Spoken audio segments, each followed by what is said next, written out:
எனக்கு ஒத்தாசை வரும் பர்வதங்களுக்கு நீராக என் கண்களை ஏறெடுக்கிறேன்.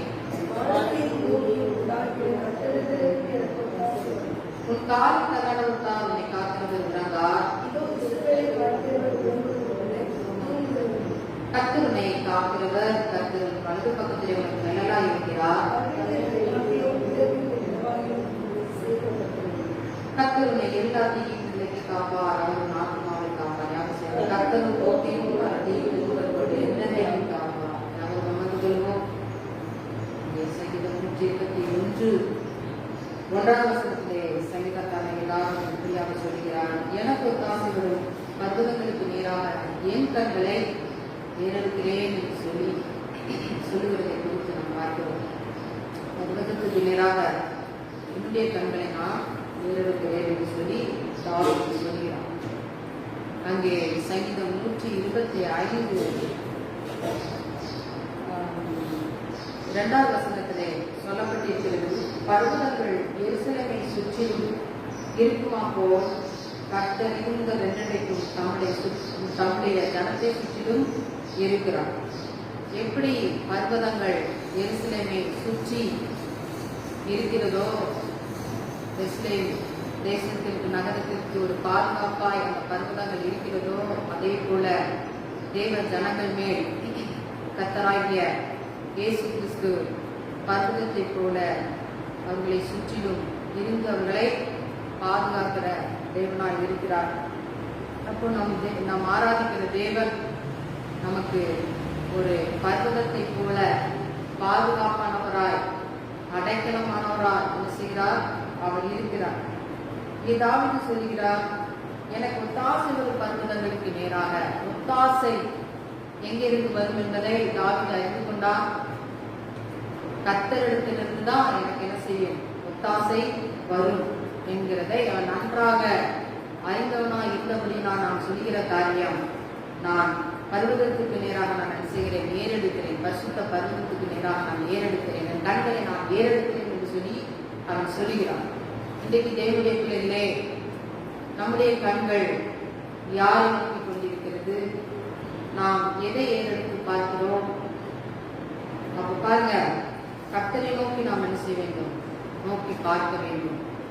அவர்கள் அவரை நோக்கி பார்த்து பிரகாசம் அடைந்தார், முகங்களோ வெட்கப்படவில்லை என்று சொல்லி தாவீது 34வது சங்கீதத்திலே சொல்லுகிறான். அவரை நோக்கி பார்க்க வேண்டும். இதோ வேலைக்காரரின் கண்கள் தன் எஜமான்களின் கண்களை நோக்கி இருக்குமா போலவும், வேலைக்காரியின் கண்கள் தன் எஜமானியின் கண்களை நோக்கி இருக்குமா போலவும், தேவனாகிய கர்த்தர் எங்களுக்கு இரக்கம் செய்யும் வரைக்கும் எங்கள் கண்கள் அவரையே நோக்கி என்ன செய்கிறது? காத்திருக்கிறது என்று சொல்லி தாவீது சொல்கிறார். இன்றைக்கு அழிந்து போற வாழ்க்கை, அழிந்து போற காரியங்களை குறித்து நம்முடைய கண்கள் நோக்காதபடி அழியாத நித்திய வாழ்க்கையாகிய அந்த பரலோக ராஜ்யத்தை குறித்து நம்முடைய கண்கள் என்ன செய்ய வேண்டும்? அதுமே நோக்கமாய் இருக்க வேண்டும். முதல் மனுஷியாகிய ஏவாள் என்ன செய்தார்? தோட்டத்தின் கனியை புசிக்காத, நடுமத்தில இதில் இருக்கிற அந்த கனியை புசிக்காத நாங்கள் சொன்னாரு. ஆனா அவருடைய கண்கள் எதை விலக்கி ஆண்டவர் வைத்தாரோ அந்த இடத்துக்கு தான் அவர் கண்கள் என்ன செய்தது? போச்சு. அதனால அவ என்ன ஆனா என்பது நமக்கு தெரியும். அவர் சாப்பிட்டு உள்ளானால் முழு மனுக்குலமும் என்ன செய்தது? சபிக்கப்பட்டு போனது என்று சொல்லி, தேவனுடைய பிள்ளைகளே, கர்த்தர் ஆண்டவர் நம்முடைய சரீரத்திலே கண்ணை விளக்காய் வைத்திருக்கிறார் என்று வேதம் சொல்கிறது. மனுஷனுடைய சரீரத்துக்கு கண் வந்து ஒரு விளக்காய் இருக்கிறது. அந்த கண்ணை என்ன செய்யக்கூடாது? நம்ம தீட்டுப்படுத்தக்கூடாது. உன் கண் கெட்டதா இருந்தால் சரீரம் முழுவதும் என்ன செய்யும்? கெட்டதாக தான் இருக்கும். நம்ம கெட்ட விஷயத்த பார்த்தானா நம்ம சரீரம் முழுவதும் கெட்ட விஷயம் தான் பரம்பி இருக்கும். அப்ப நல்ல விஷயத்தை நாம் பார்க்க வேண்டும். நல்லதவே நம்ம என்ன செய்யணும்? நோக்க வேண்டும். வேதம் சொல்லுங்க, முதலாவது தேவனுடைய ராஜ்யத்தின் நீதி என்ன செய்யுங்க? தேடுங்க. அதுல நீங்க வாஞ்சியா இருங்க. இந்த உலகம், இந்த பூமி எதுக்கு வைக்கப்பட்டிருக்கிறது? அழிவுக்கு வைக்கப்பட்டிருக்கிறது. இந்த உலக வாழ்க்கை எதுக்கு வைக்கப்பட்டிருக்கிறது? அழிவுக்கு வைக்கப்பட்டிருக்கிறது. நம்ம பார்க்கிற எல்லாமே ஒரு நாள்ல என்ன செஞ்சிரும்? அழிஞ்சு போயிடும். நம்மளும் கூட ஒரு நாள்ல நமக்கு கொடுக்கப்பட்ட நாட்கள் முடியும் போது நம்மளும் என்ன செஞ்சிருவோம்? மரித்து போயிடுவோம். அப்போ இங்க மறித்தால் நித்தியத்துல நம்ம என்ன செய்ய வேண்டும்? நம்முடைய கண்களை திறக்கிறவர்களா இருக்க வேண்டும். அப்ப நம்ம பூமிக்குரியவர்களாகவே நாம் வாழ்ந்து கொண்டிருந்தால் அப்ப நம்ம என்ன செய்வோம்? நித்தியத்தை பெற முடியாது. நித்தியத்தை பெறணும்னா பூமிக்குரியவர்களை என்ன செய்யணும்? விடணும். பவுல் சொல்லுகிறான், எல்லாவற்றையும் குப்பையும் நஷ்டமாக நினைச்சுகிறேன், விட்டு விடுகிறேன், கருதுகிறேன் என்று சொல்லுகிறான். அப்போ தேவனுக்காக நம்ம எல்லா காரியங்களையும் குப்பையுமா நஷ்டமா என்ன செய்யணும்? விடணும். விட வேண்டியதை விடணும். சில காரியங்கள் தேவனை நம்ம நெருங்க முடியாதபடி சில காரியங்கள் தடையா இருக்கும். சில நேரங்கள்ல சிலர் பெற்றோர் மேல சில பிள்ளைங்க பிரியமா இருப்பாங்க, சிலர் நண்பர்கள் மேல பிரியமா இருப்பாங்க. ஆனா இருதயத்துக்குள்ள வாஞ்ச இருக்கும், கர்த்தருடைய சமூகத்துக்கு போகணும், கர்த்தருடைய முகத்தை பார்க்கணும், அவரோடு தனித்து இருக்கணும்னு வாஞ்சைகள் எல்லாம் இருக்கும். ஆனா இன்னொரு பக்கம் வாஞ்ச அது காரியங்கள் என்ன செய்யும்? இழுக்கும். சொந்தங்கள், பந்தங்கள், உறவுகள் அது நம்மள என்ன செய்யும்? இருக்கும். கொஞ்ச நேரம் அவங்க கூட உட்காந்து பேசணும், கொஞ்ச நேரம் அவங்க கூட இருக்கணும் அப்படின்னு சொல்லி நம்ம விரும்புவோம். நம்ம அப்படி விரும்பி செயல்படும் போது அந்த காரியம் நம்ம என்ன செய்யும்? அப்படியே நம்மளை அழித்து போடுகிறதாய், அப்படி இருக்க வைக்கிறதாய் அது என்ன செய்கிறது? காணப்படுகிறது. தேவனுடைய அன்போடு நெருங்க முடியாதபடி அது நமக்கு தடையா என்ன செய்கிறது? மாறி விடுகிறது. அப்போ ஆண்டவர் சொல்கிறார், ஒருவன் என்னை பின்பற்ற விரும்பினால் எல்லாவற்றையும் என்ன செய்யணும்? விட்டு விட்டு வரணும். மனைவி, பிள்ளைகள் எதுனாலும் விட்டு விட்டு வரணும் என்று சீஷர்களை பார்த்து அன்றைக்கு சொல்லுகிறார். அப்போ தேவனுடைய பிள்ளைகளே, கர்த்தருடைய சமூகத்துல நம்ம தேடணும், அவரை பார்க்கணும், அவரை பசுத்த பருவத்துக்கு நேராக நம்ம கண்கள்ல ஏறெடுக்கணும் அப்படின்னா சில தடைகள் வந்தாலும் அதை என்ன செய்ய வேண்டும்? தூக்கி எறிய வேண்டும். எரிந்து விட்டு நம்ம என்ன செய்ய வேண்டும்? கர்த்தரை நாம் தேடணும். அப்படி நோக்கி பார்க்கும் போதுதான் அதுலதான் இருக்குது ஆசீர்வாதம். ஒரு பக்கம் அதாவது நம்மளோடு மாம்சீக சரீரமும் இருக்குது, ஆவிக்குரிய சரீரமும் இருக்கு. அப்படித்தானே? எல்லாருக்கும் அப்படித்தானே இருக்கு. எல்லாருக்குள்ளயும் அப்படிப்பட்ட காரியங்கள் இருக்குது. ஒரு பக்கம் மனுஷனான மண்ணான மனிதன் சொல்லுவான், இந்த காரியம் இன்னைக்கு தானே, இன்னைக்கு நீ ஜோம்னாட்டா பரவாயில்ல, நாளைக்கு ஜோம் நிக்கோ அப்படின்னு சரீரம் பேசும். ஆண்டவர் சொல்லுவார், இல்ல இல்ல கொஞ்ச நேரமாவது என்கிட்ட நீ இருந்து ஜோம்னு பேசும். அப்ப ரெண்டு வாய்ஸ் கேட்கும்போது நீங்க எந்த வாய்ஸுக்கு, எந்த சத்தத்துக்கு நீங்க செவி கொடுப்பீங்க? இப்ப உள்ள சூழ்நிலையில நம்ம என்ன நினைப்போம்? இப்போ ஒவ்வொரு மனுஷனை கேட்டா, ஒவ்வொரு சின்ன பிள்ளையா இருக்கட்டும், வாழ்க்கை பிள்ளைங்களா இருக்கட்டும், அவங்க சொல்ற காரியம் என்ன சொல்றாங்க? எனக்கு ரொம்ப ஸ்ட்ரெஸ்ஸா இருக்கு, ரொம்ப மன அழுத்தமா இருக்கு, ரொம்ப டென்ஷனா இருக்கு அப்படிதான் சொல்றாங்க. அப்ப அந்த டென்ஷன் ஒரு ரிலாக்ஸேஷனுக்கு அவங்க தேடுற விஷயம், யாராவது ஒரு மனுஷன்கிட்ட உட்கார்ந்து பேசினா நமக்கு ஆறுதல் கிடைச்சிடாதா, சமாதானம் கிடைச்சிடாதா அப்படின்னு சொல்லிட்டு அந்த ஆறுதலுக்காக அழைத்து தெரிவிக்கிற கூட்டம், மாயமான அன்புக்காக ஏங்கி தெரிந்து ஓடுகிற கூட்டங்கள். இந்த நாட்களிலே மனுஷன் அப்படியாக ஓடி ஓடி கடைசியில் ஒண்ணுமே பெற முடியாதவனாய் அவன் போய்விடுகிறான். தேவனுடைய பிள்ளைகளே, அப்ப இந்த தாவீது அவனுக்கும் குடும்பம் குட்டி எல்லாம் இருந்தாலும் அவனோட ஆசா பாசங்கள் எல்லாமே எப்படி இருந்தது? கர்த்தரை தேடுகிற மனுஷனாதான் இருந்தான். அவர் மேல அவ்வளவு பிரியமா இருந்தான். அவரையே நோக்கி பார்த்தான். தேவனுடைய பிள்ளைகளே, நீங்கள் யாரை நோக்கி பார்க்கிறீர்கள்? இந்த மனுஷனிடத்துல இருந்து எனக்கு உதவி வருமா? இந்த அக்கா எனக்கு உதவி செஞ்சிட மாட்டாங்களா? இந்த மாமா எனக்கு உதவி செஞ்சிட மாட்டாங்களா? இந்த மச்சான் எனக்கு உதவி செஞ்சிட மாட்டாங்களா? என் பாரத்தை கொஞ்சம் ஏந்தி கொள்ள மாட்டார்களா? என்னுடைய வேதனையில பங்கு பெற மாட்டார்களா என்று சொல்லி இன்றைக்கு ஏங்குறோம். தேவனுடைய பிள்ளைகளே, நீங்க தேவனுடைய சமூகத்திலே உங்களுடைய பாரங்களை, வேதனைகளை நீங்கள் சொல்லும் போது, உங்கள் கண்களை நீங்கள் அவருக்கு நேராக திருப்பும் போது, ஆண்டவர் உங்களை நோக்கி பார்த்து பரத்திலிருந்து உங்களுக்கு உதவி செய்ய வல்லவராய் இருக்கிறார். அப்ப பாருங்க, அப்போ பரிசுத்த பருவத்துக்கு நேராக நாம் என்ன செய்ய வேண்டும்? நம்ம கண்களை ஏறெடுக்க வேண்டும். அப்போஸ்தலர் 3வது அதிகாரத்தில் நாம் பார்க்கிறோம், பேதுருவும் யோவானும் எங்க போனாங்க? ஜெப ஆலயத்துக்கு போனாங்க. எதுக்கு போனாங்க? ஜெப ஆலயத்துக்கு போய் என்ன செய்வாங்க? கதை பேசுவாங்களா? இல்ல. ஜெப ஆலயத்துல போய் என்ன செய்வாங்க? ஜெபிக்கதான் போவாங்க. ஜெபிப்பாங்க, வேதம் வாசிப்பாங்க, தேவனோடு ஒருமித்து வாசம் பண்ணுவாங்க. அப்ப அந்த சீஷர்கள் என்ன செய்தார்கள்? கடந்து சென்று கர்த்தரை பார்க்க வேண்டும், அவரோடு பேச வேண்டும் என்று சொல்லி போனாங்கன்னு பார்க்கிறோம். அதே போல நம்ம இன்றைக்கு உறவாடுகிறோமா? அப்படிப்பட்ட ஒரு வாஞ்சை இருக்குதுதா. தேவனுடைய ஆலயம் என்றாலே நமக்கு அநேகருக்கு அது கசப்பா இருக்கு. சபை அப்படின்னா கசப்பா இருக்கு, தேவ சமூகம்னா கசப்பா இருக்கு.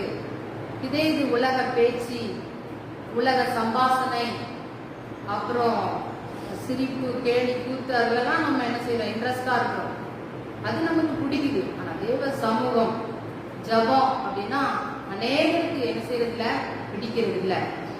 அப்ப நீங்க எந்த அளவுக்கு தேவனை நேசிக்கிறீர்களோ, தேவனுடைய சமூகத்துக்கு நேராக உங்கள் கண்களை ஏறெடுக்கிறீர்களோ, அந்த அளவுக்கு உங்களுக்கு ஆண்டவர் என்ன செய்கிறார், ஒத்தாசை அனுப்புவார். அப்போ வேற சில தேடுங்கள் கண்டடைவீர்கள். எந்த அளவுக்கு நீங்க தேடுவீங்களோ அந்த அளவுக்கு ஆசீர்வாதத்தை தருவார். நீங்க தேடுறதுல வாஞ்சை இல்ல உலக ஆசை பாசங்கள், எனக்கு உலகத்தை விட முடியாது, உலக நண்பர்களை விட முடியாதுன்னா ஆண்டவரால் உங்களுக்கு உதவி செய்ய முடியாது. ஆண்டவர் சொல்றாரு, என் நிமித்தமாக நீங்க எதை நீங்க இழக்கிறீங்களோ அதை என்ன செய்வீங்க, பல மடங்கு பெற்றுக்கொள்வீர்கள் ஆண்டவர் சொல்றாரு. அவர் நிமித்தமாக உங்களுக்கு இந்த சில ஆசபாசம் இருக்கா, அவருக்காக விடுங்க, உங்களுக்காக நீங்க விடாதீங்க. அவருக்கு ஆண்டவரே இந்த விஷயம் எனக்கு ரொம்ப பிடிக்கும், இது இல்லாம என்னால இருக்க முடியாது, ஆனா உங்களுக்காக நான் என்ன செய்கிறேன், விட்டு கொடுக்கிறேன், உங்களுக்காக என்று சொல்லி ஆண்டவருக்காக நீங்க அதை சொல்லி நீங்க விட்டு கொடுக்கும் போது ஆண்டவர் உங்களுக்கு நிறைவான ஒரு ஆசீர்வாதத்தை நன்மையை தருகிற தேவனாக இருக்கிறார். தேவனுடைய பிள்ளைகளே, உங்கள் கண்கள் அவருக்கு நேராக திரும்பட்டும். ஆண்டவராக இயேசு கிறிஸ்து நமக்கு எப்படி இருக்கிறார், ஒரு பர்வதத்தை போல, ஒரு கண் மலையை போல அவர் என்ன செய்கிறார், நமக்கு பாதுகாப்பா இருக்கிறார். எப்படி ஒரு தேசத்திற்கு, நம்மளுடைய தேசங்கள்லாம் எப்படி இருக்கு, பர்வதங்களால என்ன செய்து நிறைந்து இருக்கிறது, மலைகள் இருக்குது. அப்படிதான் நம்முடைய இந்தியா தேசத்தை சுற்றிலும் அநேக மலைகள் இருக்குது. நல்ல பெரிய மலையாகிய இமயமலை இருக்குது, இங்க தூத்துக்குடி பட்டணத்துல வல்லநாடு மலை, அப்புறம் அந்த செங்கோட்டை சைடு குற்றாலம் மலை, கேரளா மலை, கொடைக்கானல் மலை, ஊட்டி மலை, இன்னும் நிறைய மலைகள் என்ன செய்து இருக்குது. சின்ன சின்ன மலைகள், பெரிய மலைகள் எல்லாம் இருக்குது. அது இருக்கிறதுனால நமக்கு நம்ம தேசத்துக்கு எப்படி இருக்குது, பாதுகாப்பா இருக்குது. அதே போல ஆண்டவராக இயேசு கிறிஸ்து பர்வதமாகி உங்களுக்கு எப்படி இருக்கணும், பாதுகாப்பா இருக்கணும். அவருடைய பாதுகாப்புக்குள்ள நீங்க என்ன செய்யணும், இருக்கணும். அவர் பர்வதமாகி அவருடைய பர்வதத்துக்கு நேராக அவருடைய கண்களை ஏறெடுக்க வேண்டும். தேவனுடைய பிள்ளைகளே, மோசே வயது சென்றவனா இருந்தாலும் அவர் ஆண்டவர் சொல்றாரு, மலைக்கு வர சொல்றாரு. வயசான மனுஷன் மலையில ஏறி வரனா ரொம்ப கஷ்டமான ஒரு விஷயம். ஆனா அத கஷ்டம்னு பார்த்துட்டு சோர்ந்து போய் இருக்கல. தேவன் அழைச்சிட்டாரே, கூப்பிடுறாரேன்னு சொல்லி வாஞ்சோடு அந்த பர்வதத்துல மிகுந்த பிரயாசப்பட்டு ஏறி கர்த்தரை என்ன செய்தான், தரிசித்து கொண்டான். கர்த்தரோடு முகமுகமாய் பேசினான்னு சொல்லி பார்க்கிறோம் மோசே. அப்ப பாருங்க, அந்த பர்வதத்துல ஏறன்னா அது ஈஸி கிடையாது, அது கஷ்டம் தான்.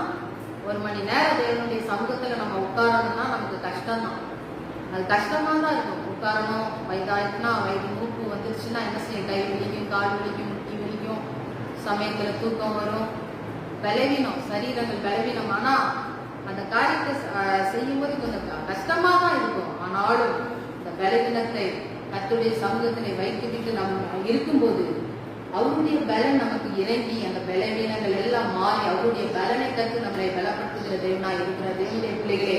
அப்போ வயதான அந்த மோசையால் அந்த பர்வதத்தின் மேல ஏறி கர்த்தரை தரிசிக்க கூடுமானால் உங்களால என்னால கூடுமா கூடாதா?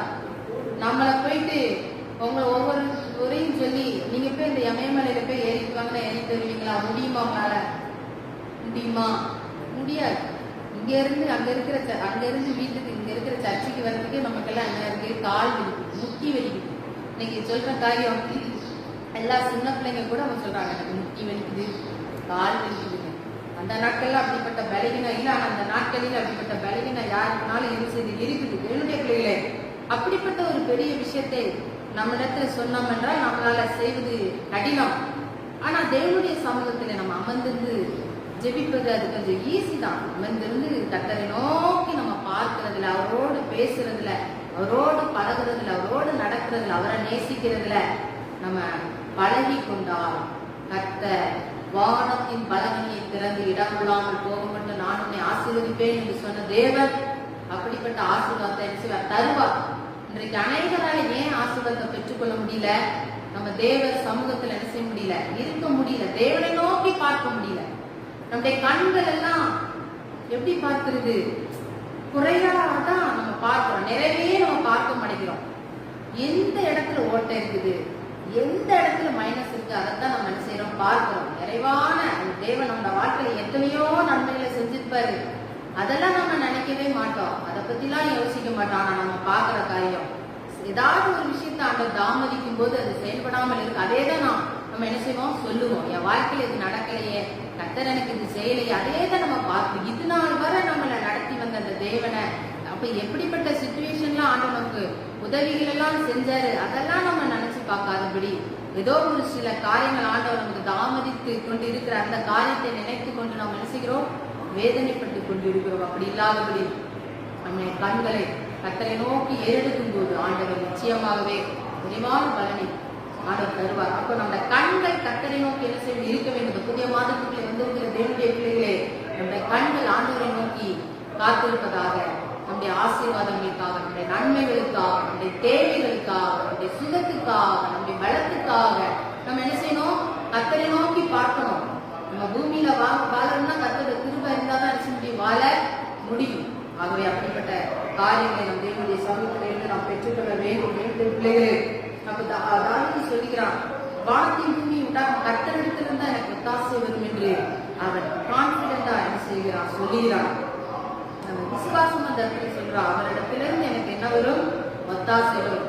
இன்றைக்கு உங்களால சொல்ல முடியுமா தேவனுடைய பிள்ளைகளே, என் வாழ்க்கையில கர்த்தர் எனக்கு கொடுக்க வேண்டிய ஆசீர்வாதத்தை எந்த மனுஷனால என்ன செய்ய முடியாது, தடுக்க முடியாது, கர்த்தரே அது எனக்கு தருவார் என்கிறத நீங்க சொல்ல முடியுமா? சில நேரங்களில சில ஆசீர்வாதத்தை சில மனிதர்கள் என்ன செய்யலாம், தடை பண்ணலாம். ஆனா ஆண்டவர் இந்த தடைகளை எல்லாம் உடைத்துக் கொண்டு உங்களுக்கு தரணும் இருந்தா அது எப்படினாலும் தந்துருவாரு. எத்தனை பேர் உங்களை தடுத்தாலும், தடுத்து நிறுத்தினாலும், பல சதி திட்டங்கள் செய்தாலும் உங்களுக்கும் இந்த விஷயத்தை ஆண்டவர் தரணும்னா அதை என்ன செய்வாரு, தந்துருவாரு. அதுதான் நம்ம ஆராதிக்கிற தேவன். அப்ப அவரிடத்திலிருந்து நம்மளுக்கு ஒத்தாசை வரும். எந்த மனுஷனிடத்தில் அல்ல, மனுஷியத்தில் அல்ல, கர்த்தரிடத்தில் உங்களுக்கு ஒத்தாசை வரும். அப்ப நீங்க செய்ய வேண்டிய காரியம், உங்கள் கண்களை அவருக்கு நேராக ஏறெடுக்க வேண்டும். அந்த பரிசுத்த பர்வதமாகிய அந்த ஜப மலை, அங்கே மோகன்சிய ஐயா அவர்கள் அங்கே ஜபமலை என்கிற ஒரு மலை இருக்கிறது. அங்க அநேகர் தேவனுடைய பிள்ளைகள் பிள்ளைகள்லாம் செஞ்சு என்ன செய்யறாங்க, ஜெபிக்கிறாங்க. ஜெபிக்க வேண்டும். ஜப மலைங்கிற ஒரு மலைப்பகுதியை அவர் அந்த பகுதியில ஒரு கூடாரத்தை அமைத்து அங்கே அப்படிப்பட்ட ஜபங்களை நடத்தி கொண்டு வருகிறார்கள். அப்போ ஜபமாகிய மலையில நம்ம ஏறணும், அந்த பர்வதத்துல ஏறணும். அந்த பர்வதத்துல ஏறி நம்ம கண்கள் கர்த்தரை நோக்கி என்ன செய்ய வேண்டும், பார்க்க வேண்டும். இன்றைக்கு அப்படிப்பட்ட அனுபவம் இருக்கிறதா தேவனுடைய பிள்ளைகளே? உங்கள் வாழ்க்கையிலே ஜபமாகிய மலையாகிய இந்த பர்வதத்துல நீங்க ஒவ்வொரு நாளும் ஏறுகிறீர்களா? உங்கள் கண்களை கர்த்தருக்கு நேராக ஏறெடுக்கிறீர்களா? தாவீதுடைய வாழ்க்கையிலே அவன் ஒவ்வொரு நாளும் பரிசுத்த பர்வதத்துக்கு நேராக அவன் என்ன செய்வான், அவன் ஏறுவான் ஒவ்வொரு நாளும். அது மாத்திரமல்ல, அவன் கண்களை மரத்துக்கு நேராக ஏறெடுத்து அவன் பார்க்கிறவனாய் காணப்பட்டான். ஆகவேதான் இப்படிப்பட்ட சங்கீதத்தை நம்ம எழுதுகிறான். இது ஒரு பாடலின் சங்கீதமாய் இருக்கிறது. ஒரு பாடல். இந்த சங்கீதத்தை அநேகர் பாடலாக அவர்கள் பாடியிருக்கிறார்கள். நாம் கூட பாடுவோம், எனக்கு ஒத்தாசை ஒரு பர்வதங்களுக்கு நேராக என் கண்களை நான் ஏறெடுத்தேன், வானமும் பூமியும் படைத்த அப்படின்னு அழகா பாடுவோம். அப்போ 3, 4, 5, 6 வசனங்கள்ல அங்க சொல்லப்பட்டிருக்கிறது. எல்லா சூழ்நிலையிலும் ஆண்டவர் நமக்கு உதவி செய்ய வல்லமை உள்ளவராக இருக்கிறார். எல்லா சூழ்நிலையிலும் காலை தள்ளாட விட்டார், காக்கிறவர் உறங்கார், இஸ்ரவேலை காக்கிறவர் உறங்கவில்லை, துன்பமில்லை, கர்த்தனை காக்கிறவர் வளர்த்து நிழலாய் இருக்கிறார், பகலிலே வெயிலாய் உன்னை சேதப்படுத்துவதில்லை.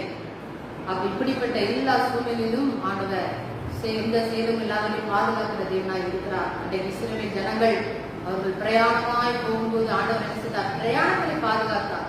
வனாந்தரத்திலே அவர்கள் அழிந்து போகாதபடி பகலிலே மேகஸ்தம்பம், இரவிலே அக்கினி ஸ்தம்பம் கொடுத்து பாதுகாத்தார். அவர்கள் கால்கள் பாதங்கள் நீங்காதபடி, அவர்கள் வஸ்திரங்கள் பழமையாய் போகாதபடி ஆண்டவர் பாதுகாத்தார். அந்த இஸ்ரவேல் ஜனங்களுடைய அந்த புனித பயணங்களை கர்த்தர் ஆசீர்வதித்தார். இஸ்ரவேல் ஜனங்கள் மலைகளிலும் நடக்க வேண்டியது, பள்ளத்தாக்குகளின் வழியாகவும் அவர்கள் என்ன செய்ய வேண்டியிருந்தது, கடந்து செல்ல வேண்டியிருந்தது. அப்போ அதெல்லாம் பள்ளத்தாக்குகள், அதுல நிறைய கொடிய மிருகங்கள் வரும், விஷ ஜந்துக்கள் வரும். அப்படிப்பட்ட காரியங்கள் எல்லாம் ஆண்டவர் என்ன செய்தார், விலக்கி பாதுகாத்தார். தேவனுடைய பிள்ளைகளே, அப்படிப்பட்ட தேவன் இஸ்ரவேல் ஜனங்களை அவ்வளவு அருமையாக பாதுகாத்துக் கொண்டார். அது மாத்திரமில்ல, மத்தேயு 10:30 சொல்லப்பட்டிருக்கிறது, உங்கள் தலை மயிரெல்லாம் என்ன செய்கிறது, எண்ணப்பட்டிருக்கிறது. நம்ம தலையில மயிரெல்லாம் ஆண்டவர் என்ன செய்திருக்கிறார், எண்ணி வைத்திருக்கிறாராம். நமக்கு கூட தெரியாது நம்ம தலையில எத்தனை முடி இருக்குன்னு தெரியாது. ஆனா ஆண்டவருக்கு தெரியும், அவர் எண்ணி வைத்திருக்கிறார். ஆகவே நாம் எதற்கும் பயப்பட தேவையில்லை. நம்ம எங்க போனாலும் எங்க வந்தாலும் ஆண்டவர் நமக்கு என்ன செய்கிறார், ஒரு தூதனை அனுப்பி பாதுகாக்கிறார். இந்த நாட்களிலே இன்றைக்கு தான் நினைக்கிறேன், அக்கினி நட்சத்திரம் நினைக்கிறேன், நியூஸ்ல பார்த்தேன். அப்ப இந்த மாதம் முழுவதும் நமக்கு கொடிய வெயிலின் நாட்கள், வீட்டுல கூட இருக்க முடியல, பயங்கர உஷ்ணமா இருக்குது, வெக்கையா இருக்குது, ஃபேன் போட்டாலும் அனல் காத்து, அப்படிப்பட்ட ஒரு சூழ்நிலை. பயங்கரமான இந்த உஷ்ணமான காலத்திலும் ஆண்டவர் மேகஸ்தம்பமாய் இருந்து ஆண்டவர் உங்கள் குடாரங்களிலே உங்களை என்ன சொல்லுவார், பாதுகாக்கிற தேவனா இருக்கிறார். எதுவும் உங்களை சேதப்படுத்துவதில்லை. தேவனுடைய பிள்ளைகளே, அவருடைய சமூகம் உங்களுக்கு முன்னே செல்கிறதா இருக்கிறது. அப்போ இப்படிப்பட்ட சூழ்நிலையிலும், எல்லா சூழ்நிலைகளிலும் இஸ்ரவேல் ஜனங்களை ஆண்டவர் என்ன செய்தார், பாதுகாத்தார். இன்றைக்கு உங்களையும் பாதுகாக்க வல்லமை உள்ளவராக இருக்கிறார். 7-8 வசனத்தை கர்த்தர் எல்லா தீமைக்கும் விலக்கி காப்பார், அவரும் ஆத்துமாவை காப்பார். ஆண்டவராக இயேசு கிறிஸ்து எல்லா தீமைக்கும் உங்களை விலக்கி காக்கிறவர் மாத்திரம் இல்ல, உங்கள் ஆத்துமாவை என்ன செய்கிறார், அவர் காக்கிறார். ஆத்துமா மிகவும் வெளியேற பெற்றது. அது ரொம்ப ஒரு முக்கியம். ஒரு மனுஷனுக்கு ஒருவன் தன்னுடைய ஆத்மாவை கெடுத்தால், தன்னுடைய ஆலயத்தை கெடுத்தால் கர்த்தர் அவனை கெடுப்பார் என்று சொல்லி வேதம் சொல்கிறது. இன்னொரு மனுஷன் உலகம் முழுவதும் ஆதாயப்படுத்தினால் தன் ஆத்மாவை நஷ்டப்படுத்தினால் அவனுக்கு லாபம் என்ன? உலகம் முழுவதும் அவன் என்ன ஓடலாம், ஆடலாம், பல சாகாசனம் செய்யலாம். உலகம் முழுவதும் அவன் பல சொத்துக்கு அதிபதியா இருக்கலாம், ஆஸ்தி உடையவனா இருக்கலாம். ஆனா அப்படியெல்லாம் அவன் புகழ் காரியங்கள் எல்லாம் படைத்திருந்து அந்த ஆத்மா பெற்றுக்கோள் இருந்து தேவனை அறியாதபடி இருந்தால் அதனால் அவனுக்கு இந்த பிரயோஜனம் என்ன? அவன் சேர்த்து வச்ச செல்வங்கள், புகழ்கள், அது எதுவும் அவன் பிரயோஜனம் உண்டா? கிடையாது. அவன் மறித்தால் அவன் நித்திய நரகத்துக்கு தான் போவான் தேவனுடைய பிள்ளைகளே. அப்போ நமக்கு அந்த விளையாட பெற்றதா இருக்கிற அந்த ஆத்மாவை என்ன செய்வார், காக்கிற தேவனா இருக்கிறார். மாத்திரமல்ல, அவர் உன் போக்கையும் வரத்தையும் இருந்தற்கொண்டு என்றென்றைக்கும் காப்பார். அவர் என்றென்றைக்கும் காக்கிற தேவனாய் அவர் அதிலே உங்களுக்கு ஒத்தாசை பண்ணுகிற தேவனாய் இருக்கிறார். என்றென்றைக்கும் உங்களை காக்கிற தேவனாய் இருக்கிறார். தேவனுடைய பிள்ளைகளே, அப்போ நம்ம தேவனால் தெரிந்து கொள்ளப்பட்ட அந்த நாட்கள், ரசிக்கப்பட்ட நாட்களிலிருந்து இந்த நாள் வரை தொடர்ந்து நம்முடைய ஜீவிய காலமெல்லாம் நம்ம என்ன செய்வாரா, பாதுகாப்பா. ஜீவிய காலம் எல்லாம் அப்போ பாதியில விட்டுட்டு போகிற தேவன் அல்ல. அப்போ தேவனுடைய பிள்ளைகளே, நம்ம ஆண்டவரை நம்ம உறுதியை பிடித்துக் கொள்ள வேண்டும். நம்ம யாரையாவது நம்பி அவங்க கூட பிரயாணப்பட்டு போனா அவங்க கூட சில நேரங்களில் மறந்து நம்ம பாதியில என்ன செஞ்சிருவாங்க, விட்டுட்டு போயிடுவாங்க. ஆண்டவராக இயேசு கிறிஸ்து உங்களை இறுதி வரை கரை சேர்க்கிற தேவனாய் கூடவே இருந்து உங்களை பாதுகாத்து வழிநடத்துகிற தேவனாய் இருக்கிறார். ஆகவே இந்த சங்கீதத்திலே நாம் தியானித்தபடியாக அவரை நோக்கி நாம் என்ன செய்ய வேண்டும், பார்க்க வேண்டும். பரிசுத்த பருவதமாகிய ஜெபமாகிய அந்த மலையிலே ஒவ்வொரு பிள்ளைகளும் என்ன செய்ய வேண்டும், ஏற வேண்டும்.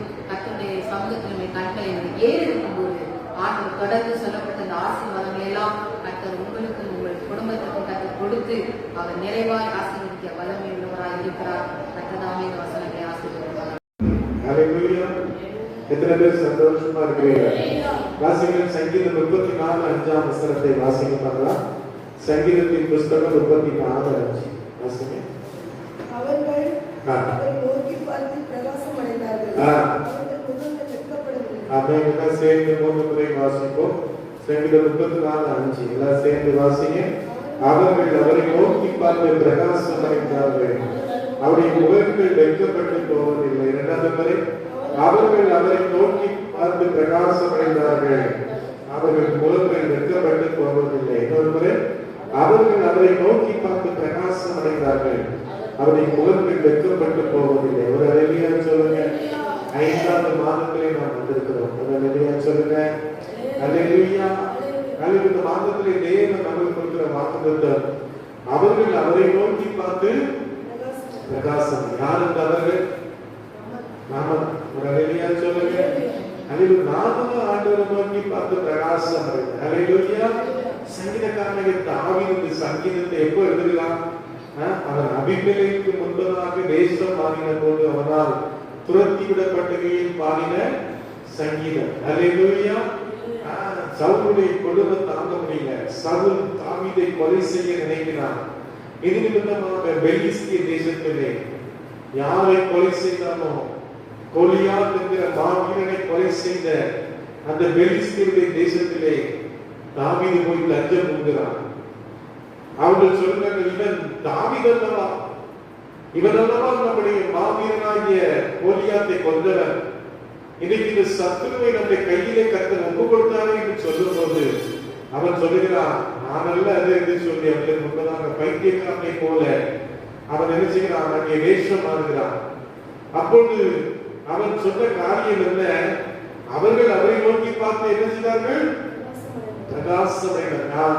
நாம் அல்லேலூயா. அருமையான தெய்வ பிள்ளைகளே, இந்த மாதத்துல நீ கர்த்தரையே நோக்கி பார்ப்பாயானா, கர்த்தரையே உன்னுடைய முகம் நோக்கி பார்க்குமானா, கர்த்தரையே நீ விசுவாசமாய் நம்புவாயானால் உன்னுடைய முகத்தை கர்த்தர் என்ன செய்வார்? பிரகாசிக்க பண்ணுவார். அல்லேலூயா சொல்லுங்க. அல்லேலூயா. இன்னைக்கு நம்முடைய முகம் பிரகாசத்துக்காக என்ன செய்யறோம்? கடலை மரம் போடுறோம், என்னெல்லாமோ செய்யறோம். முகத்தை பிரகாசம் பண்ணுவதற்காக பல காரியங்களை நம்ம செய்கிறோம். ஆனா ஆண்டவர் என்ன செய்கிறார்? அவருடைய முகத்தை பிரகாசிக்கிற தேவனாக இருக்கிறார். அல்லேலூயா. வேதத்திலே யாருடைய முகமெல்லாம் பிரகாசித்தது சொல்லுங்க பார்க்கலாம். மோசேயுடைய முகம். ஆண்டவரோடு கூட முகமுகமாய் பேசினார். அப்ப ஆண்டவரோடு கூட பேசும்போது அவருடைய முகம் எரிந்தது, பிரகாசமாய் இருந்தது. அல்லேலூயா. இன்னும் யாருடைய முகம் பிரகாசித்தது சொல்லுங்க பார்க்கலாம். இயேசு கிறிஸ்து ஒரு நாளிலே அவர் என்ன செய்தார்? அங்கே தன்னுடைய சீஷர்களை அழைத்துக் கொண்டு ஒரு உயர்ந்த மலைக்கு அவர் கடந்து சென்றார். கடந்து சென்ற போது திடீரென்று அங்கே மோசேயும் எலியாவும் கடந்து வந்தார். அவருடைய வஸ்திரம் அங்கே பிரகாசமாய் இருந்தது. அவருடைய முகம் சூரியனை போல பிரகாசித்தது. மோசே எலியாவும் ஆண்டவரோடு பேசுகிறவர்களாய் காணப்பட்டார்கள். ஆண்டவர் சொன்னார், இவர்களுடைய நேசகுமாரன் இவருக்கு செவி கொடுங்கள் என்று சொல்லி ஒரு சத்தத்தை கேட்டார்கள். அல்லேலூயா சொல்லுங்க. அல்லேலூயா. அப்போ இயேசு கிறிஸ்துவின் முகம் பிரகாசித்தது. ஒரு நாளிலே தானியேல் ஒரு தரிசனத்தை பார்க்கிறார். அங்கே பிரைஸ்தலார், அங்கே பிரைஸ்தலார், அங்கே ஆண்டவருடைய முக பிரசன்னத்தை அவன் பார்த்து அவன் அப்படியே அவன் விழுகிறான் என்று சொல்லி பார்க்கிறோம். இன்னமாக ஒரு நாளிலே யோவான் என்று சொல்லக்கூடிய ஒரு அப்போஸ்தலன் பத்மு தீவிலே தன்னந்தனியனாய் இருந்து தேவனை ஆராதித்துக் கொண்டிருந்த போது அவன் ஒரு பிரகாசமுள்ள ஒரு இயேசு கிறிஸ்துவை அவன் பார்க்கிறான். ஒரு அல்லேலூயா சொல்லுங்க. வேதத்திலே ஸ்தேவானுடைய முகம் பிரகாசித்தது என்று சொல்லி வேதம் சொல்கிறது. ஒரு அல்லேலூயா சொல்லுங்க. இப்படி அநேக தேவ பிள்ளைகளுடைய முகம் பிரகாசித்தது. ஒரு அல்லேலூயா சொல்லுங்க. அல்லேலூயா. அல்லேலூயா. ஆண்டவர் உங்களுடைய வாழ்க்கையில விரும்புகிறது என்ன? உங்களுடைய முகங்கள் பிரகாசிக்க வேண்டும் என்று விரும்புகிறார். ஒரு அல்லேலூயா சொல்லுங்க. Hallelujah. Hallelujah. Praise the Lord. சங்கீதம் 123:1 சொல்கிறது, பரலோகத்தில் வாசமாய் இருக்கிறவரே உம்மிடத்திற்கு கண்களை ஏறெடுக்கிறேன். அல்லேலூயா. அல்லேலூயா. சங்கீதம் 123 என்ன சொல்லியிருக்கிறது? பரலோகத்தில் வாசமாய் இருக்கிறவரே உம்முடைய கண்களை ஏறெடுக்கிறேன். இதோ வேலைக்காரனுடைய கண்கள் தங்களுடைய எஜமானுடைய கைகளை நோக்கி இருக்குமா போலவும், வேலைக்காரனுடைய கண்கள் தங்களுடைய எஜமானியுடைய கையை நோக்கி இருக்குமா போலவும், இந்த தேவனாகிய கர்த்தருக்கு இரக்கம் செய்யும் வரைக்கும் கண்கள் யாரை நோக்கி இருக்கிறது? ஆண்டவரை நோக்கி இருக்க முடியுமா? கர்த்தரையே நோக்கி இருக்க முடியுமா? கர்த்தர் எனக்கு உதவி செய்வார். கர்த்தரின் வலது பாசத்தில் இருக்கிறார். நான் அசைக்கப்படுவதில்லை. அவர் என்னை அழைத்திருக்கிறார். என்னை பேர் சொல்லி அழைத்திருக்கிறார். நானுடைய பிள்ளை. அவர் எனக்கு அற்புதம் செய்வார். அவர் எனக்கு அதிசயம் செய்வார். என் வாழ்க்கையில நன்மை நடக்கும் என்று சொல்லுகிற ஒரு விசுவாசம் உனக்குள்ள இருக்கிறதா? எல்லா கரங்களை தட்டி கர்த்தரை ஸ்தோத்திரம் பண்ணுங்க. ஹalleluya. ஹalleluya. ஹalleluya. Price the Lord. ராணுவத்திலே ஒரு சகோதரன் வேலை பார்த்து கொண்டிருந்தார். அந்த சகோதரன் இயேசுவை ஏற்றுக்கொண்டார். தன்னுடைய பெயரை கூட மாத்திட்டார். அப்போ அவருக்கு அடிக்கடி கிறிஸ்தவ பத்திரிகைகள், கிறிஸ்தவ காரியங்கள் வந்தது. உடனே அவர் கூட வேலை பார்க்கறவங்க சொன்னாங்க, நல்ல ஜாப் பண்ற மனுஷன். அப்ப அவர் கூட வேலை பார்க்கறவங்க சொன்னாங்க, இவன் வந்து நம்ம நாட்டு ராணுவ ரகசியத்தை எல்லாம் வெளிநாட்டுக்கு விற்கிறான். இவன் ஒரு நம்முடைய துரோகம் பண்றவன். இவனை நீங்க விசாரிச்சு இவனை என்ன செய்யணும்?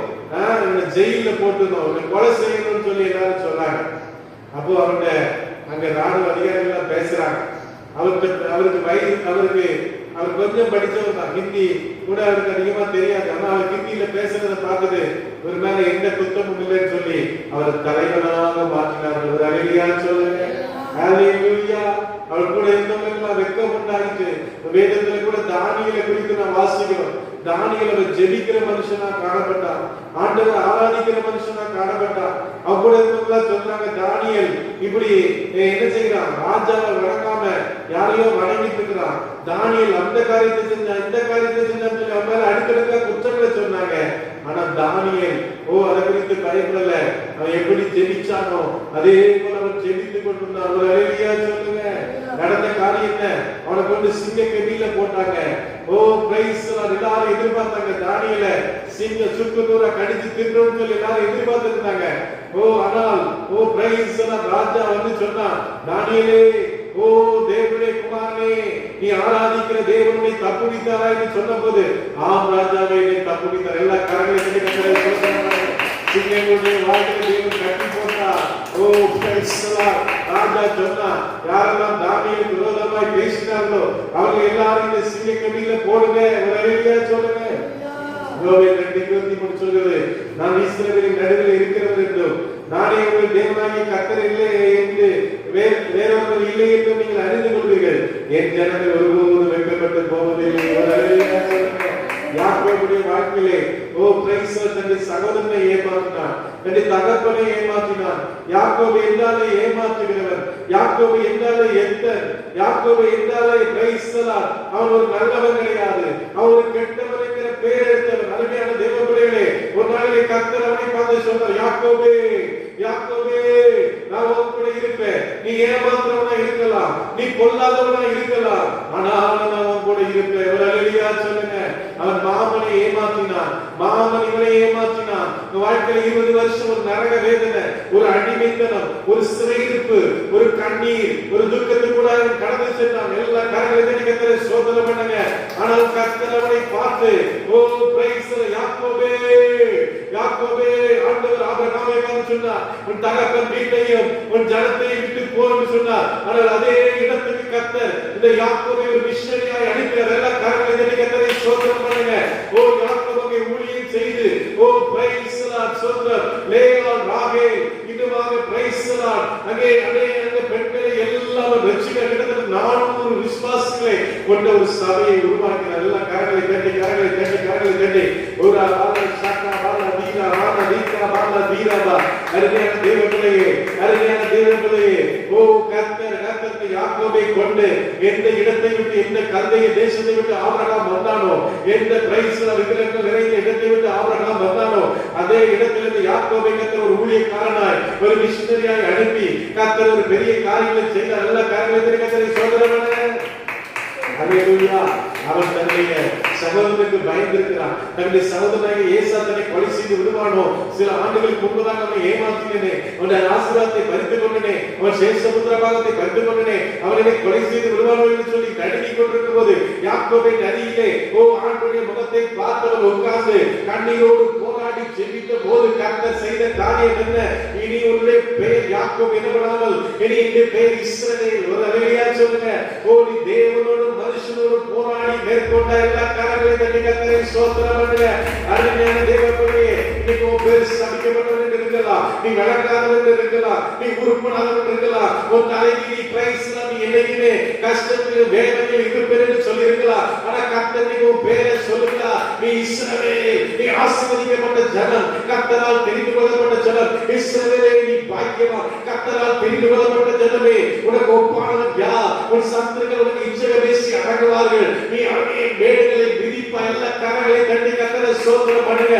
கர்த்தர் உன் தலைவிதியை மாற்ற போகிறார். உனக்கு வந்த சாபத்தை கர்த்தர் ஆசீர்வாதமாய் மாற்ற போகிறார். உனக்கு வந்த ஏழோடி எத்தன், நீ ஏமாற்றுகிறவன், நீ உருப்படாதவன், நீ விளங்காதவன் பேரை கர்த்தரை ஆசீர்வதிக்கப்பட்ட ஜனமாய் பிரைஸ் தெரிந்து கொள்ளப்பட்ட ஜனமாய் கர்த்தரை மாற்ற போகிற எல்லா கரங்களை தட்டி கர்த்தரை ஸ்தோத்திரம் பண்ணுங்க. ஹalleluya.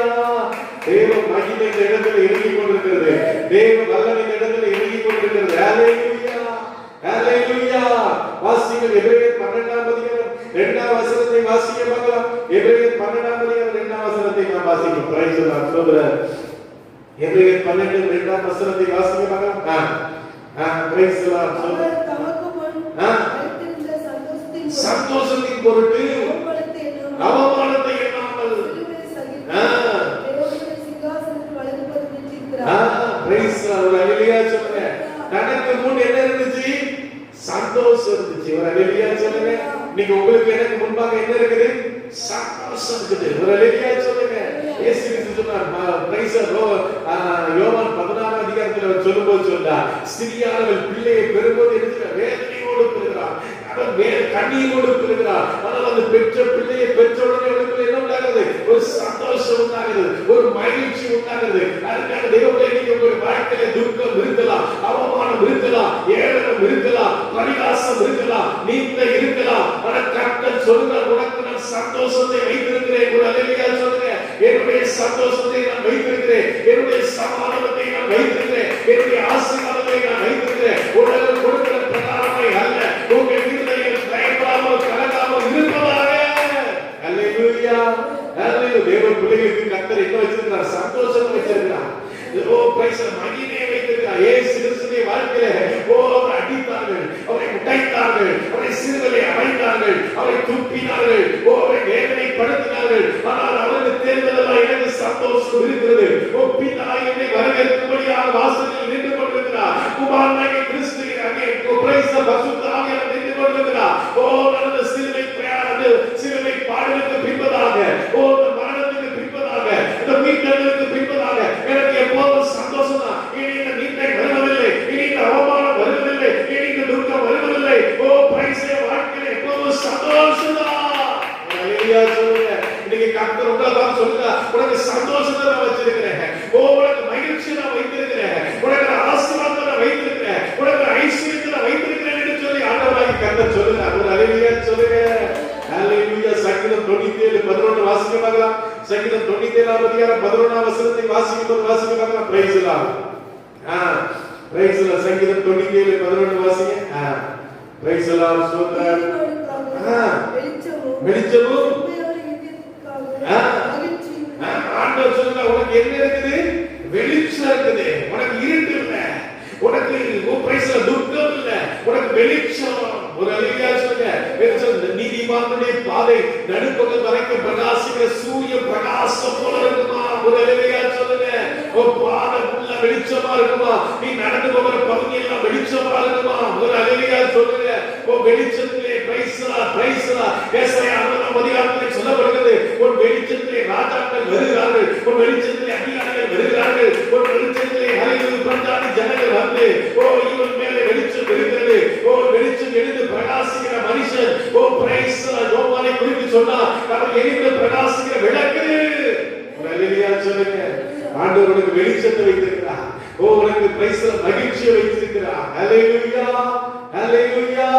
பிரைஸ் ஆண்டவர் சொல்றார் ஏசாயா 45:22 பூமியின் எல்லை உள்ளவர்களே என்னை நோக்கி பாருங்கள், அப்போது நீங்கள் என்ன செய்வீர்கள்?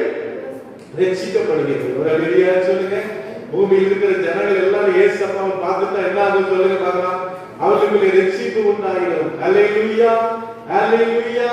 Price the Lord. ஸ்தோத்திரம். சங்கீதம் 13:3 சொல்கிறது, என் தேவனாகிய கர்த்தாவே, நீ உம்மை நோக்கி நான் பார்த்து எனக்கு செவி கொடுத்ததும் நான் மரண நித்திரை அடையாதபடி எனக்கு கண்களை தெளிவாக்கும். ஒரு அல்லேலூயா சொல்லுங்க. ஓ சங்கீதம் 18:28 சொல்கிறது, தேவரீர் என் இலக்கை வேற்றுவீர், என் தேவனாகிய கர்த்தரின் இருளை என்ன செய்வார்? வெளிச்சமாக்குவார். ஒரு அல்லேலூயா சொல்லுங்க. நீங்க இருள் எல்லாம் வெளிச்சமாயிடும். ஆமென். ஆண்டவர் சொன்னார், இந்த வானத்தை பூமியை படைக்கும் போது இது பூமியானது இருளும் ஒளியும் வெறுமையுமாய் இருந்துச்சு. ஆண்டவர் சொன்னார், வெளிச்சம் உண்டாக கடவுது. ஒரு அல்லேலூயா சொல்லுங்க. இன்னைக்கு கர்த்தர் சொல்கிறார், உனக்கு ஒரு இருளெல்லாம் மாற போகிறது, உன் வாழ்க்கையில வெளிச்சம் உண்டாக போகிறது, உன் வாழ்க்கையில வசந்தம் வீச போகிறது, உன் வாழ்க்கையில சந்தோஷம் உண்டாக போகிறது, உன் வாழ்க்கையில பிரைஸ் ஆசீர்வாதங்கள் நன்மைகள் உண்டாக போகிறது. ஒரு அல்லேலூயா சொல்லுங்க. அல்லேலூயா. சங்கீதம் 25:3 வாசிக்க பார்க்கலாம். சங்கீதம் 25 அதிகாரம் பிரைஸ் 3 வசனத்தை வாசிங்க. சங்கீதம் 25 அதிகாரம் 3 வசனத்தை வாசிக்க பார்க்கலாம். நோக்கி காத்திருக்கிற ஒருவர் வெட்கப்பட்டு போகாதபடி செய்யும். உபத்திரவம் இல்லாமல் கோபப்படுகிறவர்களே வெட்கப்பட்டு போவார்கள். இயேசுவுக்காக காத்திருக்கிற ஜனங்கள் யார்? ஒருத்தரும் இது யாரோ குறிப்பிட்ட ஒரு ஜனத்துக்காக மட்டுமல்ல, ஆண்டவர் எல்லாத்துக்கும் சொல்றார். நீ வெட்கப்படுறது இல்ல. இங்க எத்தனை பேர் இருக்கீங்களோ ஒவ்வொருத்தரையும் பார்த்து சொல்ற, நீ வெட்கப்படுறது இல்ல, நீ வெட்கப்பட மாட்ட, நீ வெட்கப்பட மாட்ட, நீ வெட்கப்பட மாட்ட, வெட்கப்பட மாட்ட. நான் சிறுமையில உனக்காக நான் வெட்கத்தை அனுபவிச்சுட்டேன், அவமானத்தை அனுபவிச்சுட்டேன், நிந்தை அனுபவிச்சுட்டேன், வியாதி அனுபவிச்சுட்டேன், பிரைஸ்ல சாபத்தை அனுபவிச்சுட்டேன். நீ வியாதி இருக்க அவசியம் இல்ல, துக்கமா இருக்க அவசியம் இல்ல, வெட்கமா இருக்க அவசியம் இல்ல. எல்லாவற்றையும் நான் சுமந்து கொண்டே. ஹalleluya. சங்கீதம் 36:9 வாசிப்பது வாசிக்கலாமா? சங்கீதம் 36 சங்கீதம் 9 வசனத்தை வாசிங்க. வாசிங்க. ஜீவ ஊற்று உம்மிடத்தில் இருக்கிறது. உம்முடைய வெளிச்சத்திலே ஆமென். ஆண்டவர் இயேசு கிறிஸ்து சமாரியா ஸ்திரீயிடத்தில் போய் கேட்டார், என் தாகத்துக்கு தாய் என்று சொன்னார். ஹalleluya சொல்லுங்க. வந்தவ சொன்னா, அம்மா ஆண்டவரே உம்மிடத்துல பாத்திரம் இல்லையப்பா, ஆண்டவரே நீங்க யூதரா இருக்கிறீங்கப்பா, பல காரியங்களை அவ சொல்றா. தாகத்துக்கு ஒண்ணு கொடுத்துக்கணும், கொடுக்காம இருக்கணும். ஆனா அவ கொஞ்சம் வாய் சலம்பல் காரி. அவ எழுதுகிறா, பல வார்த்தைகளை சொல்றா. ஆண்டவர் சொல்றாரு, நீ வந்து யார் எனக்கு தாகமா இருக்கிறது என்று சொல்லி கேட்டனும் அவரிடத்திலே ஜீவ தண்ணீர் உள்ள நதிகள் எல்லாம் புறப்பட்டு ஓடும். ஒரு ஹalleluya சொல்லுங்க. ஜீவ ஊற்று உன்னிடத்திலே இருக்கிறது. ஹalleluya. இயேசு சொன்னார், நான் ஜீவ நதி. ஹalleluya. நான் ஜீவ தண்ணீர். என்னை விசுவாசிக்கிற உள்ளத்திலிருந்து ஜீவ தண்ணீர் உள்ள நதிகள் என்ன செய்யுமா? புறப்பட்டு ஓடும். தேவ பிள்ளையே, நீ தேவனை விசுவாசிக்க, தேவனை நம்ப, தேவனை நேசிக்க, ஆண்டவர் ஜீவ தண்ணீர் உள்ள நதிகள் புறப்பட்டு ஓட செய்வார். ஹalleluya. எசேக்கியேல் 47 அதிகாரத்திலே ஆண்டவர் பிரைஸ்ல ஒரு நதியை காண்பிக்கிறார். ஒரு நதி தேவாலயத்திலிருந்து ஓடிக்கொண்டிருக்கிறது. பிரைஸ் நதி 1000 முழம் அளந்தபோது அது குளங்கால் கடற்கால் அளவாக இருந்தது, அது குளங்கால் அளவாக இருந்தது, அது இடுப்பளவாக இருந்தது, அது நீச்சல் அளவாக இருந்தது. ஒரு ஹalleluya சொல்லுங்க. நீச்சல் அளவிலே போடும்போது அக்கறையில் இக்கரையில் வச்சங்களை ஆசீர்வாதங்களை நன்மைகளை காண்கிறார். ஒரு ஹalleluya சொல்லுங்க. ஜீவன் தண்ணீரே. ஹalleluya. ஆமென். பிரைஸ் தி லார்ட் சொல்றோம். ஆண்டவருக்கு பெர்மாஸ் அப்பா பாடுறாரு, ஜீவன் தண்ணீரே ஆவியானவரே. ஒரு ஹalleluya சொல்லுங்க. வற்றாத நதியாக வாழ்வதற்கு இது வற்றாத நதி. ஹalleluya. இந்தியாவில் இருக்கிற Ganga, Yamuna, Saraswati, praise the lord, Kaveri, வேற இருக்கிற தாமிரபரணி, பாலாறு, இது எல்லாம் வற்றி போகும். ஆனால் வற்றாத நதி ஆண்டவராக இயேசு கிறிஸ்து. ஹalleluya சொல்லுங்க. Hallelujah, hallelujah, praise the Lord. சோத்ரம் வாசிங்க. சங்கீதம் 83:16. சங்கீதத்தின் புத்தகம் 83:16 வாசிங்க பார்க்கலாம். சங்கீதம் 83:16. அவர்கள் உமது நாமத்தை தேடும்படிக்கு அவர்கள் முகங்களை அவமானத்தாலும் ஆண்டவர் சொல்றாரு, அவர்கள் தேடும்படிக்கு அவர்களுக்கு அவமானத்தை கொடு. ஹalleluya, ஹalleluya. தேவனை அறியாத ஜனங்களுக்கு ஆண்டவர் சொல்றாரு, அவர்கள் தேவனை தேடணும், தேவனை ஆராதிக்கணும். நீங்க ஒவ்வொரு தேவ பிள்ளைகளுடைய சாட்சியை கேளுங்க. அவங்க சாட்சியெல்லாம் பயங்கரமா இருக்கு. அமெரிக்கால இருந்தாலும், ரஷ்யால இருந்தாலும், நம்ம பிள்ளைங்கள்லாம் போய் வெளி தேசத்துல இருக்கிறாங்க. அங்கெல்லாம் போய் அவங்க கர்த்தர் அவங்களுக்கு செய்யற அற்புதங்கள் எல்லாம் பார்த்தா பயங்கரமா இருக்கு. அவங்க தேவனை அறியாத குடும்பங்கள், தேவனை அறியாத மக்கள், அவங்க வாழ்க்கையில கர்த்தர் அவங்களை சந்திக்கிற விதத்தெல்லாம் பார்த்தா பல கோடி சம்பாதிக்கிறாங்க. ஆனா அவங்களுக்கு நிம்மதி இல்ல, சமாதானம் இல்ல, வியாதி வந்துருது, வேதனை வந்துருது, டிப்ரெஷன் வந்துருது. ஆனா கர்த்தர் ஒவ்வொருத்தரையும் பிடிச்சு இழுக்கிறத பார்க்கும்போது அது பயங்கரமாக இருக்கிறது. ஒரு ஹalleluya சொல்லுங்க. அப்ப ஆண்டவர் அவர்கள் தேடும்படிக்கு அவர்கள் முகங்களை அவமானத்தால் போடும். ஒரு ஹalleluya சொல்லுங்க. ஹalleluya. ஏசாயா 60 அதிகாரம் 5 வசனம் வாசிங்க. ஏசாயா 60 அதிகாரம் 5 வசனம் வாசிங்க. ஏசாயா 60. நீ அதை கண்டு ஓடி வருவாய். பூரிக்கும் கடற்கரை திரளான கூட்டம் வசமாக திரும்பும். ஜாதிகளின் பலத்த சேனைகளிடத்தில் வரும். ஒரு ஹalleluya சொல்லுங்க. ஆண்டவர் சொல்றார், நீ அதிசயப்பட்டு ஓடி வருவாய். ஒரு ஹalleluya சொல்லுங்க. ஆண்டவர் வாழ்க்கையில ஒரு நாள் அதிசயம் செய்யணும். எத்தனை பேர் விசுவாசிக்கிறீங்க? ஒவ்வொரு நாளும் உனக்கு அற்புதம் நடக்கும். ஒவ்வொரு நாளும் பானையில மா உண்டாகும். ஒவ்வொரு நாளும் கலசத்துல என்ன குறையாது. ஒரு ஹalleluya சொல்லுங்க. ஒவ்வொரு நாளும் நீ மீதம் எடுப்பா. எல்லா கரங்களை கட்டுகிற சோதனை பண்ணுங்க. வேறு காற்றில் வற்றி போனாலும், தேசம் பஞ்சத்திலே மாறினாலும், பானையிலே எண்ணெய் இல்லாமல் போனாலும், ஹல்லேலூயா, நான் கர்த்தருக்குள் மகிழ்ச்சியா இருப்பேன், என் தேவனுக்குள் கனி கொடுப்பேன். ஆனால் என் தேவனின் கால்களை மாற்றாமல் போலாக்கி உம்முடைய உன்னதங்களிலே உட்கார பண்ணுகிறவராய் இருக்கிறார். ஒரு ஹல்லேலூயா சொல்லுங்க. எஸ்தர் 8:16 இவ்விதமாய் யூதருக்கு வெளிச்சமும் மகிழ்ச்சியும் கனிப்பும் கனமும் உண்டாயிற்று. ஒரு யூத ஜனத்துக்கு விரோதமாய் ஒரு ஆமான் எழுதி நின்று அவர்களை ஒடுக்கும்படியாய், அவர்களை அழிக்கும்படியாய், அவர்களை சிறைச்சாலையிலே போடும்படியாய் அவன் திட்டம் தீட்டினான். எஸ்தர் ராஜாத்தியும் ஒரு மோர்தெகாயும் அங்கிருக்கிற தேசத்தில் உள்ள யூதர்களும் எழுதி நின்று உபவாசம் இருந்து கண்ணீரோடு புலம்பலோடு அழுகையோடு தலையிலே குப்பைகளை போட்டுக்கொண்டு சாம்பலை போட்டுக்கொண்டு அவர்கள் கர்த்தரை நோக்கி பார்த்த போது கர்த்தருடைய விண்ணப்பத்தை கேட்டு அவருடைய கண்ணீரை கேட்டு எந்த துஷ்ட ஆமான் எழுதி நின்றானோ அவனை கர்த்தர் தூக்கிலே போட்டு இஸ்ரவேல் ஜனத்தை கர்த்தர் பாதுகாத்து அவர்களுக்கு இருந்த நிந்தையை, அவர்களுக்கு இருந்த அவமானத்தை, அவர்களுக்கு இருந்த அழிவை மாற்றி கர்த்தர் அவர்களுக்கு விடுதலை கொடுத்தார். எல்லா காரியங்களை கர்த்தரை சோதனை பண்ணுங்க. இந்த கால வேளையிலே சத்துருடைய வாழ்க்கையிலே நீ அழிந்து போக வேண்டும், நீ நிர்மலமாக வேண்டும், இந்த பூமியிலே இல்லாமல் உன்னை கொல்லும்படியாக பலவிதமான திட்டங்களை போட்டிருந்தாலும், பலவிதமான காரியங்களை செய்திருந்தாலும் ஆண்டவர் சொல்கிறார், நம்மை வாழ வைக்கிற தேவன், நம்மை காப்பாற்றுகிற தேவன், நம்மை உயர்த்துகிற தேவன், நம்மை ஆசீர்வதிக்கிற தேவன். ஹல்லேலூயா. நான் உனக்கு வெளிச்சத்தை கொடுப்பேன், நான் உனக்கு மகிழ்ச்சியை கொடுப்பேன், நான் உனக்கு கனிப்பை கொடுப்பேன், உன் சந்தோஷமாய் வாழ